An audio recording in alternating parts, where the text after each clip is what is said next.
저희들이 원래 대통령께 작년 12월 달에 대통령님께 26년도 업무를 이런 업무를 하겠다는 것을 주요 내용으로 해서 제가 좀 일부 수정해서 제가 말씀을 드리겠습니다. 말씀은 이런 순서로 드리겠습니다. 12월까지 저희들이 굉장히 이 국민과 함께하는 정부 출범 이후에 굉장히 빠른 속도로 저희들이 일을 했습니다. 농업사법 좀 관심 있으신 분은 들어봤을 텐데요.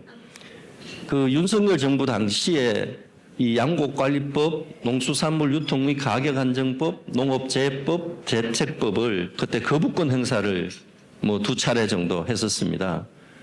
그 당시의 얘기는 양곡관리법이 되면은 정부 재정 수요도 많고 살이 남아도는데 계속적으로 더 과잉될 거다. 이런 얘기가 있었고요. 그 다음에 농안법의 핵심은 최저 가격을 어떻게 보장하느냐. 그러면 정부 재정도 많고 계속적으로 특정 품목에 수익이 많이 나는 품목에 몰릴 거다. 이런 얘기가 있었고, 농업재해보험법은 이 이상기후에 따른 재해를 농업인들이 보험 할증료를 지금 지불하고 있는데 이 부분을 어떻게 좀 완화할 거냐, 이 부분에 대해서도 정부 재정 부담으로 윤석열 정부에서 반대를 했었고, 대책법은 저희들이 이제 보험으로 커버하지 못하는 품목들이 있습니다. 그런 것들을 어떻게 지원해 줄까 하는 게 제 대책법인데 그런 것도 마찬가지고, 필수농자재법은 어떤 거냐면은 갑자기 지금 같이 이제 중동 상황이 발생했을 경우에는 요소의 가격이 폭등할 우려가 있습니다. 이러면 농업인들의 부담이 커지기 때문에 이 부분을 어떻게 가격 상승분의 일부를 정부 재정으로 지원해 줘야 하는 게 필수농자재법입니다. 이런 것들을 저희 정리를 했습니다. 그래서 양곡관리법은 일정 부분 가격을 지지하되 전략작물이라 갖고 예를 들어 논에다가 살 이외에 다른 작물을 심게 한다든가, 그리고 많이 생산돼서 가격이 폭락할 경우 정부가 일정 부분 시장에서 격리하는 것을 의무화를 시켜서 현재 올해 8월 대부분 발효되겠습니다. 그래서 양곡법, 농안법, 재해법은 원래 7월 내지 8월 달에 발효되는 걸로 했는데 저희들이 일부 약간의 문제가 있었습니다. 전체적인 취지는 우리 농업인에게도 도움이 되지만 국민들께서 원하시는 물가 안정에도 상당히 도움이 된다고 판단을 해서 저희들이 법을 통과시켰다는 말씀을 드리고요. K푸드 플러스 수출은 저희들이 계속적으로 빠른 속도로 증가를 하고 있습니다. 그때 현재 작년까지는 136억 불 정도 수출을 했고요. 그리고 이제 농어촌 기본소득하고 햇빛소득 마을 계획도 수립을 했습니다. 언론을 통해서 들으셨겠지만 지금 농어촌 기본소득은 10개 군입니다. 인구 소멸인 10개 군에 1인당 월 소득이 많든 적든 월 15만 원을 지급하는 것을 현재 3월 달에 2월 달입니다. 2월 달부터 지급을 했습니다. 그러면서 저희들이 일부에서는 이렇게 말씀을 하시는데요. 다 일리는 있다고 생각을 합니다. 이런 거죠. 쉽게 설명드리면 소득이 높은 연간 매덕 버시는 분한테도 월 15만 원 주는 게 맞느냐, 이렇게 말씀하실 수도 있지만 우리 전반적으로 농업인들 입장에서는 그 월 15만 원을 그냥 주는 것이 아니라 지역사랑 상품권으로 줍니다. 그럼 지역에서 소비가 일어나게 만들려고 하고 있고요. 그걸 통해서 지역 자체를 좀 바꾸고자 하는데, 예를 들어 이렇습니다. 쉽게 설명드리면 내가 시골에 사는데 내 앞에는 2차선이 포장 도로가 생기고 하더라도 직접적으로 내 삶에 도움이 되느냐, 안 되는 경우가 꽤 있습니다. 그리고 소멸 인구가 줄다 보니까 이렇습니다. 예전에는 인구가 많을 때는 슈퍼가 있더라도 슈퍼가 있었습니다. 있으면 물건도 많아서 마음대로 좀 선택할 수 있었는데 사람이 없다 보니까 슈퍼도 없어지고, 있다 하더라도 취급하는 물품도 적습니다. 그러다 보니까 그게 악순환이 반복되는 겁니다. 그래서 이번 기회에 새로운 시도를 해보자는 게 저희들 취지입니다. 그래서 농어촌 기본소득을 하게 됐고요. 햇빛소득 마을은 언론을 통해서 많이 들으셨겠지만 지금 현재 사실 태양이라는 것은 모두의 자원이죠. 그래서 이 자원을 지금은 어떻게 했냐면 농촌 지역에 태양광이 꽤 많이 있습니다. 있는데 이 태양광 산업을 몇몇 빠르신 분들이 개인의 소득화시키는 작업들을 많이 해 오셨습니다. 그런데 이번에는 저희들이 이 모두의 자원인 태양광 에너지를 지역 주민들이 활용할 수 있는 공동의 자산으로 만들어 보자는 게 취지로 햇볕소득마을을 저희들이 사업을 진행을 현재 하고 있습니다. 그리고 일하는 방식은 저희들이 저희들 반드시 그렇지는 않습니다만 대부분 이 공무원들이라든가 전문가분들께서 정책을 개발하고 많이 하시는데 이제는 국민과 함께하는 정부의 컨셉에 맞게 이 정책 개발 입안 단계부터 농업인들이라든가 이런 분들이 참여해서 정책을 함께 만들어가는 시스템을 만들었다는 말씀을 드리겠습니다. 이게 저희들이 이제 농업 쪽에 있는 현실들입니다. 연평균 기온은 계속적으로 올라갈 거고 사과 재배 적지는 계속적으로 줄어들 거라는 걸 계속 보셨을 것 같고요. 우리 농업 분야에 40세 이하의 청년 농업인은 매년 감소를 합니다. 20년 기준으로 40세 이하의 농업인은 약 12,000여 명 정도에 지금 불과하고 있습니다. 그래서 이런 분들을 저희도 굉장히 큰 숙제로 생각을 하고 있습니다. 그다음 농지 규모화는 아까 말씀드렸지만 우리는 농지에 대해서 굉장히 민감하죠, 국민들께서. 왜냐하면은 이 농지라는 게 이제 그 나라의 역사성하고 굉장히 관계가 있습니다. 아시지만 우리는 조선 시대에 우리 농업이라는 건 대부분 소작농이었죠. 그래서 양반 지주계층과 대부분의 국민인 소작인 농업인으로 구성이 되어 있었는데 아까 말씀드린 대로 우리나라 정부 출범 이후 농지 개혁을 통해서 상당히 농지의 균분화를 시키면서 헌법적으로는 경자유주의 원칙을 강화하고 있고 그리고 나름대로는 이제 워낙 소규모다 보니까 경쟁력 확보가 어렵습니다, 농업이. 그래서 농지의 규모화를 하는 정책을 계속적으로 해오고 있습니다만 그럼에도 불구하고 호당 경지 면적은 1.5헥타르에 불과합니다. 프랑스라든가 독일은 평균적으로 한 50헥타르 정도의 경지를 가지고 있습니다. 농촌 소멸 위험도 아시는 것처럼 심각합니다, 지금. 인구 과소화 면거래가 3,000명 이하의 읍면 개수가 약 730여 개 정도 됩니다. 우리나라 총 읍면 수는 1,400개 정도 됩니다. 1,400개 읍면의 50%가 인구 3,000명이 안 됩니다. 3,000명이 안 되면 어떤 현상이 일어나냐면은 생활 서비스 시설 임계 인구라는 게 있습니다. 보시면은 병원이 있으려면 최소한 3,200명 정도의 지역의 인구가 사셔야 병원을 개업을 합니다. 의원은 2,700여 명, 약국은 2,600명, 그리고 시골 가면 지금 이용실, 미용실 없는 데도 꽤 있습니다, 면이. 그런데는 인구가 1,500명이 안 되면 문을 닫습니다. 그래서 아까 말씀드린 대로 농어촌 기본소득을 하게 되는 배경들입니다. 그리고 언론에서 최근에 보셨겠지만 농어촌 지역의 식품 사막화, 예를 들어 식료품점이 하나도 없는 그런 행정리가 전국에 우리 행정리가 37,000개 있는데 27,000개는 동네에 식료품점이 없는 그런 상황이 되겠습니다. 1인당 살 소비량은 계속적으로 현재 줄어들고 있고 육류 소비량은 빠르게 지금 증가하고 있는 이런 상황입니다. 이런 위험한 있는 것만 아니고 저희들이 생각해 농촌 지역의 기회도 충분히 있고 최근에 그 기회 요인들이 현재 나타나고 있는 성과도 있습니다. 저희들이 현재 AI 기술을 이용해서 농업 분야에서도 빠르게 혁신적인 것들이 나타나고 있고요. 농촌 지역의 청년들의 창업도 현재 증가하고 있습니다. 보시면은 농어촌하고 전국하고 창업 비율을 보시면 예전에는 농촌 지역의 창업 비율이 한 6.6% 되는데 최근에는 한 7.5% 창업 기업이 증가하고 있는 상황이고요. 농촌으로 가는 관광도 현재 증가하고 있습니다. 그래서 저희들이 이번 국민의 정부, 주권정부에서 국민주권정부에서 하고 있는 것은 크게 저희들이 5대 중점 과제, 3대 개혁 과제 정도로 지금 정리할 수 있을 것 같습니다. 세부사항은 먼저 국민 먹거리를 지키는 국가 전략 산업으로 농업을 육성을 저희들이 하고자 합니다. 첫 번째로서 생각하는 것이 튼튼한 식량 안보입니다. 현재 저희들이 작업 중에 있습니다만 식량 안보법, 식량 자급률을 법제화시키는 작업을 하려고 합니다. 저희들의 고민은 이렇습니다.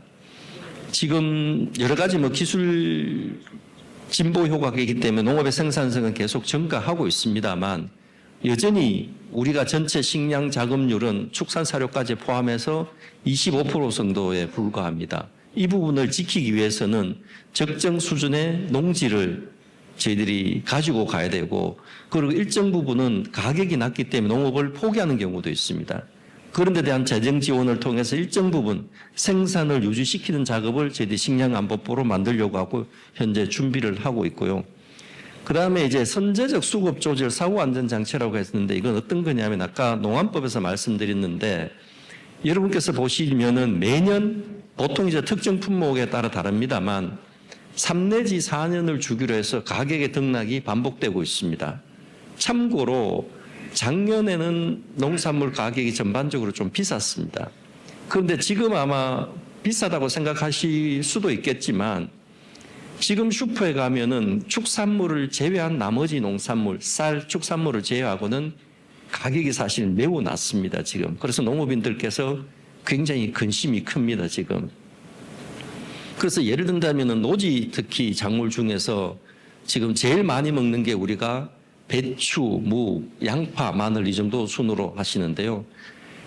배추하고 무는 1년에 4번 정도를 키우시고 계시고, 양파하고 마늘은 1년에 1번 정도를 키워서 저장하고 일부를 계속적으로 1년에 드시고, 부족한 일부는 5에서 한 10% 정도는 수입해서 지금 드시고 계시는데, 이 양파와 마늘이 민감하죠, 가격에. 농업인들은 지속 생산하기 위해서는. 그런데 이게 생산이 좀 많이 되면 가격이 떨어져서 농업인이 다음에 농업을 포기하는 그런 경우도 있습니다. 그러다 보니까 가격이 하는 높고 하는 낮는 이런 경우가 발생하는데, 저희들 생각은 이렇습니다.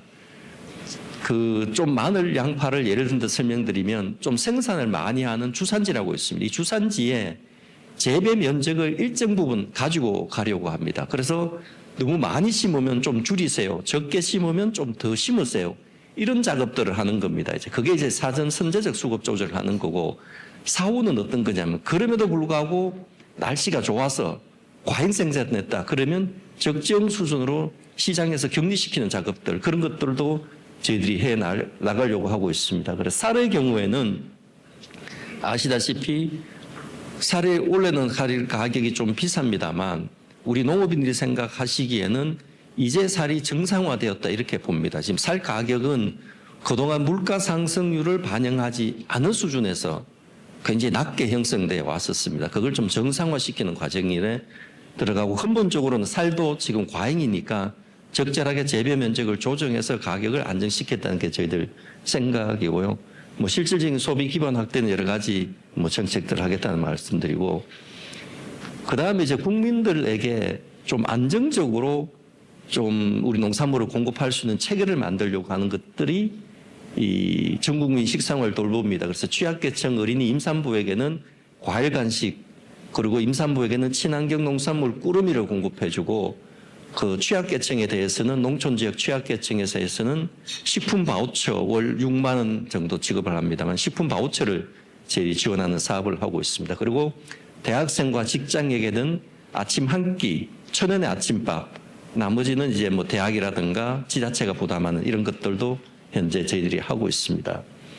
그리고 농산물 유통 부분만, 여기 오늘 참여하시는 우리 선생님들도 유통 쪽에 관심이 많으실 텐데, 우리 농산물의 유통은 기본적으로 굉장히 영세한 지역에서 농산물이 농업인이 생산되면 그걸 지역에서 모읍니다. 이제 산지 집화를 하고 도매 시장을 거쳐서 소매점 가서 소비자가 구입하는 게 일반적인 경로입니다. 경로인데, 최근에 여러 가지 이제 기술이 발달하고 우리 농업인도 지역에서 규모가 되다 보니까 도매 시장을 거치지 않고 물건은 움직이지 않고 거래만 일어나는 하고, 물건은 바로 산지에서 소비지로 소비자에게 바로 가는 구도를 만들겠다는 게 저희들 온라인 도매 시장입니다. 그래서 장기적으로는 온라인 도매 시장을 지금 가락시장 규모로 저희들이 키워나가겠다는 게 저희들 생각입니다. 그 도매 시장도 개선하겠다는 말씀드리고요.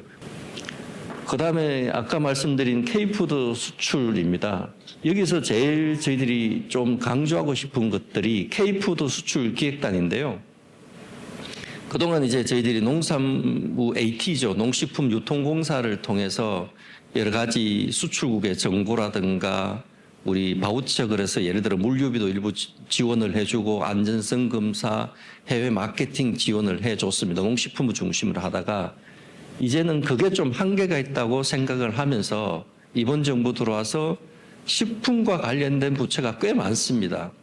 비단 농식품부뿐만 아니라 예를 든다면은 문화부 여러 해외 관광 프로그램하고도 식품하고 연결시킬 수도 있을 거고, 식약처에서 해외 안전성 관련 정보도 연결할 수 있을 거고, 중소기업부의 여러 가지 중소기업 지원 프로그램도 연결할 수 있을 거고, 산업부에서 주관하고 있는 코트라 해외 지사하고도 연결시킬 수 있을 것 같고, 그래서 여러 기관들이 협력한다면은 좀 더 많은 시너지를 낼 수 있지 않을까 해서 K푸드 수출 기획단을 저희들이 발족을 했습니다. 이걸 통해서 여러 가지 수출 활동들을 해 나갈 계획으로 있고요.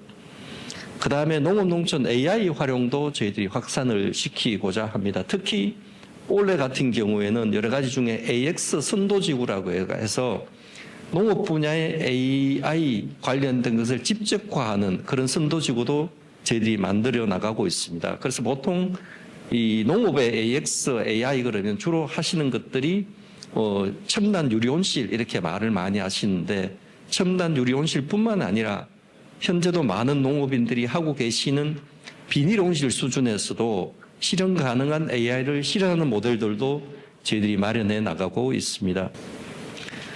그 다음에 이제 국가 책임을 강화하는 농정 대전환과 청년 농업인 인재 양성 부분이 되겠습니다. 현재 아까 말씀드린 농업인 부분들이 소득이 이제 농업에만 기대하고 있는데, 농업 기대하기에는 아까 말씀드린 재해가 있다면 농업의 소득 안정성이 굉장히 불안해지고 있습니다. 그 불안성을 좀 높이기 위해서 농업인의 경영 안정을 도모하는 것이 결국은 생산 안정, 물가 안정으로 이어질 수 있다는 판단하에 농가 소득 경영 안정망에 저희들이 많은 관심을 현재 가지고 있습니다. 그래서 현재 기본직불 그래가지고 현재 1헥타르에 120만 원 정도를 농업만 하시면 지원을 합니다. 그게 이제 기본직불이고요. 거기에 붙여서 친환경 농업을 한다, 저탄소 투입을 농업을 한다, 경관 농업을 한다면 추가적으로 직불을 더 추가해 주고 있습니다. 그것이 선택직불이고요. 그 다음에 이제 아까 말씀드린 가격 안정제입니다. 가격이 일정 부분 떨어지더라도 가격을 보장해 주겠다는 게 저희 생각입니다. 예를 든다면은 시중에 있는 농산물들의 가격을 보통 100으로 봤을 때 경영비는 어느 정도 되냐면 60점 정도 됩니다. 그리고 생산비는 한 80 정도 되고요. 농가가 가지고 있는 실질 소득은 수치 가격에서 20% 정도가 수치 가격이 돼요. 그거 20%를 가지고 생활을 하시는데, 아까 말씀드린 데 가격에 등락이 있다 보면 어떤 때는 80%가 아니라 60% 정도로 떨어집니다. 그럼 농업인은 농사를 지으셔도 실질적으로는 소득이 마이너스 되는 경우도 있습니다. 그런 부분을 보장해 주기 위해서 저희들이 가격 안정제를 도입을 하려고 하고 있고요. 그 다음에 수입 안정보험은 어떤 거냐면은 예를 들면 지금의 보험 제도는 가격에 대해서 보험을 지급을 합니다. 예를 든다면은 수량에 대해서만 보험을 지급. 예를 든다면 1헥타르에 1톤이 생산되는 게 평년이었다면 재해로 500kg밖에 생산을 못했다. 그럼 500kg에 대해서 저희들이 보험을 지급을 해 줍니다. 그런데 앞으로는 어떻게 하려고 하냐면은 이 500kg의 수량뿐만 아니라 가격 변동성도 포함해서 실질적으로 농가의 소득 기준으로 보험 제도를 바꾸려고 합니다. 그렇게 지금 개편하는 작업을 현재 저희들이 하고 있고요. 재해 지원 확대는 아까 말씀드린 대로 피해가 났을 때 저희들은 경영비 수준에서 낮은 지원을 했었는데, 과거에 예를 든다면 재해도 여러 가지 상황이 있을 겁니다. 그리고 재해도 초기에 이제 우리가 심었을 때 재해가 나는 경우도 있고, 작물이 자라는 중에 나오는 경우도 있고, 수확했을 때 나오는 경우도 있을 겁니다. 그래서 이 부분을 구간을 세분화해서 저희들이 생산비 수준으로 보장을 하고자 하는 경우도 있고요. 그 다음에 재해보험 부담 완화는 아까 제가 말씀 잠깐 드렸다시피, 농업인은 이 보험이라는 게 이제 농업인의 재해를 보장하는 건데, 아까 말씀드린 대로 이 자연재해 같은 경우 우리 농업인이 불가항력적으로 발생할 수밖에 없기 때문에 이 자연재해는 보험료 할증에서 제외하겠다. 이게 저희들의 생각입니다. 그래서 그 작업을 현재 진행을 하고 있고 8월까지는 저희들이 마무리하려고 하고 있습니다. 그리고 농업인들께서 생산하시는데 어려움을 겪고 있는 농업 인력 자재 지원도 현재 강화를 하고 있다는 말씀드리고, 마지막으로 저희들이 이제 공동 영농 확산을 지금 저는 개인적으로 굉장히 좀 강하게 성과를 내려고 하고 있는데요. 이건 어떤 거냐면은 여기도 뭐 우리 시골 출신 선생님들이 많으실 텐데 아시다시피 우리나라 농지는 대부분 협소합니다. 협소하고 보통 아까 1.5헥타라고 가지고 계시는데 대부분은 한 3필지 내지 4필지로 떨어져 있는 농지를 현재 가지고 있습니다. 그래서 가시다 보면 이럴 겁니다. 아마 한 농지에 벼를 심는다고 하더라도 이양기를 가져가가 벼를 심고 나면 그걸 논에서 끄집어내어서 트럭에 심고 옮기는데 한 30분 걸립니다. 그리고 세팅하는데 또 한 30분 걸립니다. 못 심는 데는 또 한 30분밖에 안 걸리네. 그러다 보니까 실제로 농작업의 효율성이라는 게 매우 비효율적입니다. 그래서 저희들 생각은 어떠냐면은 전력별로 한 개의 법인을 만들어서 아까 말씀 떡떡 떨어져 있는 것이 아니라 몇 사람들이 그냥 공동으로 다 작업을 하는 겁니다. 전체를. 그러면 우리나라 농지 규모의 영세성을 극복할 수 있지 않을까 하는 게 저희들의 생각입니다. 그래서 이 공동 영농 모델을 좀 확산을 시킨다면은 농지가 가지고 있던 여러 가지 우리 농지 규모의 영세성이라든가 농지의 소유 개념 이런 것들도 저희 좀 바꿔낼 수 있지 않을까 하는 게 저희들의 생각입니다. 그리고 이제 청년 농업 인재 육성 부분인데요.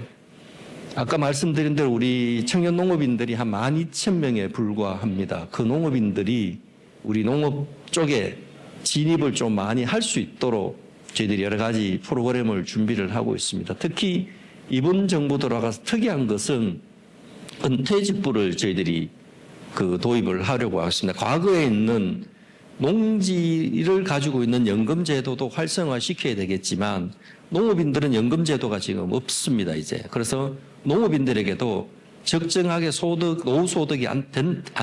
노후소득이 마련이 된다면은 자연스럽게 그 농지를 청년농약에 이양을 할 수 있을 거고, 그러면 우리 청년농들도 들어올 수 있는 그런 여건이 마련되지 않을까 하는 게 저희들 생각입니다. 그 다음에 아까 기본소득 부분은 제가 아까 말씀을 드렸고요. 그래서 저희들이 기본소득 중에서 이제 현재 저희들이 시작한 지는 얼마 안 됐습니다만, 물론 일부는 기본소득 때문에 인근에 있다가 진입을 하고 뭐 그런 경우도 저희들이 없지 않다고 생각을 합니다만, 굉장히 놀랄 만한 사항은 저희들이 불과 한 2달 정도 됐는데 이 10개 시군에서 늘어난 가게 수가 12,000개 정도 있더라고요. 전체적으로 저희들이 대상을 해보니까. 그런데 이미 한 400~500개 정도가 가게가 늘었습니다. 그래서 실제로 농촌 주민에게 상당히 실질적인 역할을 하고 있지 않을까 하는 기대를 현재 하고 있는데, 저희들은 계속적으로 이제 지역에서 창업을 좀 더 많이 청년들이 들어와서 창업도 할 수 있게 하고 지역에서 여러 가지 서비스가 자생할 수 있도록 저희들이 지원해 줄 생각을 하고 있습니다. 그리고 저희들이 지금 지급하고 있는 것도 저희들이 그냥 두는 것이 아니라 실질적으로 우리 농촌 지역에 얼마나 활력이 되고 있는지 분석을 저희들이 계속 해내려고 하고 있습니다. 그래서 2년간 시범 사업을 통해서 실질적인 효과가 있다면은 전국적으로 확산해야 되지 않을까 하는 게 저희들 생각입니다. 그다음 옆에 있는 것은 농촌 중심 사회연대 경제 활성화는 예를 들어 이런 겁니다. 농촌 지역에 이제 예를 들어 뭐 가까운 데 가시면은 아마 세탁소 없는 데도 굉장히 많을 겁니다, 이제. 그런데 겨울 지나면 세탁은 이불은 빨아야 되겠죠, 이제. 그런데 이제 대형 이불 빨래를 할 수 있는 것도 없습니다, 지금. 그리고 소득이 안 되니까 뭐 빨래방도 없어지고 있고요. 그런데 저희들 생각은 지역에서 이제 돈벌이가 안 되더라도 예를 들어 세탁기를 사야 되는데 비용 부담이 들겠죠. 그래서 예를 들어 세탁기는 정부나 지자체가 사주고 운영의 경우에는 지역 주민들이 모여서 한다면은 그 서비스가 작동되지 않을까 하는 게 쉽게 말씀드리는 사회적 공동체를 만들어 가야겠다 저희 생각입니다. 그래서 사회적 공동체를 좀 활성화시키는 작업들도 현재 저희들이 하고 있습니다. 여성 농업인들은 지금 말씀드리면 51세에서 80세 정도 되는 여성 농업인들은 그 도시에 있는 분들하고 다른 질병들을 가지고 있습니다. 특히 근골격계 질환이 많으신데 그런 분들에 대한 서비스도 저희들이 확대를 하고 있습니다. 동물복지 부분도 저희들이 지금 중요한 과제 중의 하나입니다. 그래서 농식품부에 이 동물보호 복지를 전담하는 국도 있습니다. 그래서 직원들이 한 40~50명 정도 지금 업무를 하고 있습니다. 그래서 동물복지 정책을 좀 강화하기 위해서 동물복지 기본법을 저희들이 만드는 것도 현재 준비를 하고 있고요. 그리고 동물복지와 관련 여러 가지 정책을 하기 위해서 동물복지진흥원 설립도 저희들이 준비를 하고 있습니다. 그리고 현재 반려동물 중심의 동물복지 정책을 비반려동물까지 확대하는 것도 준비를 하고 있습니다. 그리고 우리 반려동물을 소유하고 계시는 많은 분들께서 가장 많은 부담을 느끼는 것이 의료비 부분입니다. 의료비 부분인데 이거는 뭐 쉽지 않은 작업입니다만 저희들이 이제 과거에 의료비를 정부가 이제 정했다가 이제 시장 자율에 맡기는 게 좋다고 해서 시장 자율에 맡겼었는데 지금은 이제 수가 부담이 굉장히 꽤 큰 것 같습니다. 그래서 가능하다면은 병원마다 진료비를 좀 통일시켰으면 좋겠다는 게 제 생각입니다. 그래서 뭐 일률적으로 모든 동물병원을 다 가격을 통일시킬 수는 없고 정부가 지정하는 병원에 대해서 병원은 가격을 좀 공개를 하려고 합니다. 그러면 다른 병원들도 정부 정책을 좀 따라오지 않을까 하는 게 생각입니다. 그래서 공익형 표준수가제도 도입하고 공공동물병원이라든가 상생동물병원을 저희들이 지정해서 운영을 하려고 하고 있습니다. 그리고 이제 비반려인들에 대해서도 건강한 반려 문화 확산을 하는 것들도 저희들이 좀 준비를 현재 하고 있습니다. 그 다음부터 이제 말씀드릴 게 이제 주요 과제들로 이제 많은 관심을 가질 것 같은데 좀 세부적으로 오신 김에 이제 설명을 좀 드리도록 하겠습니다. 우리나라 현재 농협이 1,100개 정도 있습니다. 우리나라 농협이. 굉장히 숫자가 많습니다. 그래서 농협은 크게 지역농협하고 품목농협으로 되어 있고요. 지역농협은 아시다시피 읍면을 베이스로 해서 지역농협이 있습니다. 그리고 이제 품목농협이라고 해서 양돈, 원예농협 이런 것들이 좀 한 100여 개 정도 있고요. 그동안 우리 농업 발전에 있어서 농협이 굉장히 중요한 역할을 해 왔었습니다. 거기에 대해서는 저희들이 여러 가지 공과에 대해서는 얘기를 있습니다만 분명히 기여한 바가 굉장히 많이 있습니다. 그럼에도 불구하고 이제는 시대 변화에 맞게 좀 더 바꿔야 되지 않을까 하는 게 저희들 생각입니다. 그래서 이제 농업 관련해서 실질적인 문제점을 저희들이 조사를 한번 해봤습니다. 그래서 저희들이 작년도 11월부터 특별 감사를 실시를 했었습니다. 하고 저희들이 익명제보센터를 통해서 여러 가지 부조리 정당하지 않는 부분에 대해서 신고 접수를 해보니까 꽤 많은 여러 가지 부조리가 있었습니다. 그걸 통해서 저희들이 정부 합동감사를 지난 3월 6일까지 2차에 걸쳐서 실시를 했고요. 그 다음에 이와 병행해서 저희들이 농협개혁 추진단을 현재 운영을 하고 있습니다. 그래서 외부 선생님 그리고 제가 공동 추진단장을 맡고 1차적으로는 거의 마무리 단계에 있습니다. 그리고 나서 이걸 바탕으로 해서 저희들이 농협의 내부 통제라든가 금품선거 개혁과제를 논의해서 신속하게 저희들이 법을 발의하려고 준비를 하고 있습니다. 다른 나라의 경우에는 농협이 꽤 건전하게 발달하는 경우가 꽤 많이 있습니다. 잘 아시는시피 네덜란드의 라보뱅크, 덴마크의 데니시 크라운 굉장히 큰 사실 작은 농업 협동조합에서 출발을 했습니다. 그리고 우리 수입을 많이 하고 있는 지금 미국 오렌지, 승키스트 이게 수입 브랜드 이름입니다만 캘리포니아 오렌지 생산자 조합 굉장히 건실하게 잘 하고 있습니다. 그런데 우리 농협도 저는 그렇게 바뀌어야 되는 거 아닌가 하는 생각을 하고 있습니다. 그 정점에 있는 것이 저희들이 여러 가지 경제 사업도 있습니다만 가장 시급하게 개선해야 될 것이 건전하게 농업 내부에서 서로 견제하고 감시하고 효율성을 따지는 시스템을 만드는 게 굉장히 중요하다고 저희들이 생각을 합니다.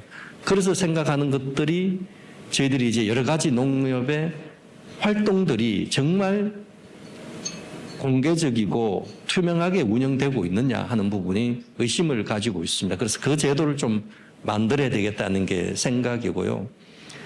그리고 이제 농협이 특히 중앙회 부분인데 아시다시피 이제 농협회장이 역할을 많이 하시죠.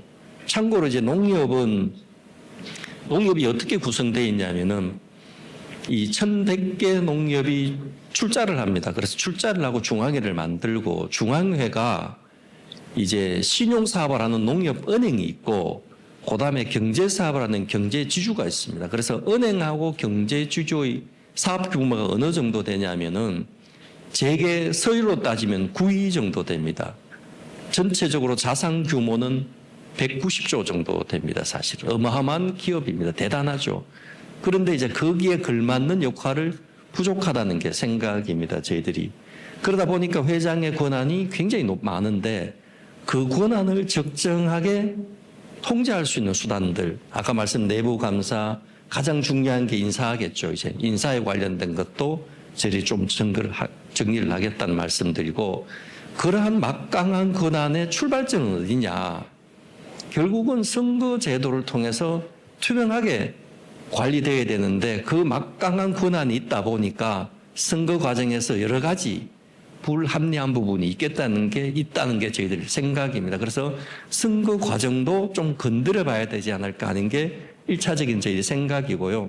요게 저희들이 이제 현재 3월 말까지 현재 진행하고자 하는 생각이고, 그 다음에 2차는 저희들이 경제사업, 농협 본연의 목적을 달성할 수 있는 여러 가지 활동들을 해 나갈 수 있도록 2차 개혁하는 것이 저희들 생각입니다. 그 다음에 농지 제도인데요. 얼마 전에 이제 대통령께서 농지 전수조사를 말씀을 하셨고, 저희들이 어떻게 할지는 현재 고민 중에 있습니다. 기본적으로는 전수조사를 할 생각입니다. 이 농지는 1996년도에 정부가 농지법을 만들었습니다. 이 농지법을 만들고 그 제도에 따라서 현재 농지를 운영하고 있고요. 그래서 96년도 이전에 취득한 농지에 대해서는 사실 법의 사각지대에 빠져 있습니다. 그리고 이제 농지 같은 경우에는 우리나라 아까 말씀드린 대로 이 굉장히 특이한 구조를 가지고 있는데요. 헌법에 보면은 우리 경자유전의 원칙이 있고, 그래서 농업인을 보호의 대상, 굉장히 큰 원칙을 갖고 있습니다. 그거는 아까 말씀드린 우리 역사성에 기인한 것으로 현재 저희들이 생각을 하고 있는데요.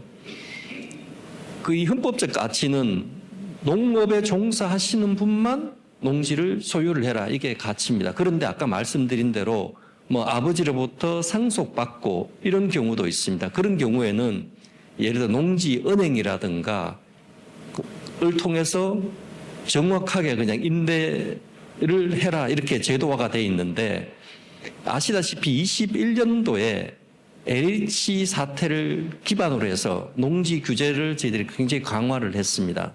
그러하면서 농지를 생산의 수단으로 생각하는 것이 아니라 투기의 수단으로 사용하고 있는 분도 꽤 많이 발견을 했습니다. 그 부분에 대해서 저희들이 굉장히 많은 조사를 하고 있는 과정이었고, 그래서 이번에 대통령께서 말씀하신 농지 전수 조사를 통해서 실질적으로 대한민국에 있는 농지가 어떻게 소유되고 이용되고 있는지를 파악을 할 수 있지 않을까 하는 생각입니다. 현재 우리나라 총 농지는 그 헥타르로 따지면 약 195만 헥타르 정도 됩니다. 우리나라 농지 전체는. 근데 농업적으로 이용하고 있는 토지는 150만 헥타르 정도 됩니다. 그래서 약 75만 헥타르가 75만 헥타르가 밭 또는 과수원으로 현재 활용되고 있고요. 나머지 아까 말씀드린 한 40만 헥타르 정도는 다른 용도로 사용되고 있습니다. 예를 들면 농업용 창고, 농업용 여러 가지 시설들, 예를 들어 버섯 재배사, 축사 이런 걸로 사용되고 있는데, 그런 부분에 대해서 정확한 자료가 현재 없습니다. 저희들이 매년 일정 부분 조사를 합니다만 아직은 부족하기 때문에 이번 기회에 처음부터 끝까지 다 한번 해보자는 게 생각입니다. 그래서 이걸 단순히 조사하고 그냥 어떤 처벌하겠다 이런 것이 아니라 이 농지가 정말 농업적으로 잘 활용될 수 있도록 하겠다는 게 저희들 생각입니다. 다만 이 농지는 워낙 이 재산적인 가치가 크기 때문에 다양한 이견은 현재 존재를 하고 있습니다. 그래서 아까 말씀드린 대로 농지를 우리 농업 분야에 한정할 거냐, 아니면 뭐 여러 가지 이제 농업 외 시설로 이용하게 허용 범위를 넓혀줄 거냐, 이런 것들이 상당히 좀 이견이 많은 부분이고요. 두 번째가 농지 소유 개념입니다. 농업인만 소유하게 할 거냐, 비농업인도, 도시에 있는 비농업인도 일정 부분 허용하게 할 거냐, 이런 것들이 굉장히 고민입니다, 저희들이. 세 번째가 농지 관리 체계 부분입니다. 이제 계획적으로 시군마다 해서 농지 관리 기본 계획을 수립하게 할 거냐, 지금처럼 개별적으로 산발적으로 농지를 이용하게 할 거냐 하는 게 굉장히 큰 고민입니다. 그래서 이 쟁점들을 저희들이 잘 좀 적정한 수준에서 활용하면서 그 농업 쪽 이용을 좀 강화해야 되지 않을까 하는 게 저희 생각입니다. 이 과정에서는 뭐 여러 가지 의견을 수립하려고 하고 있습니다.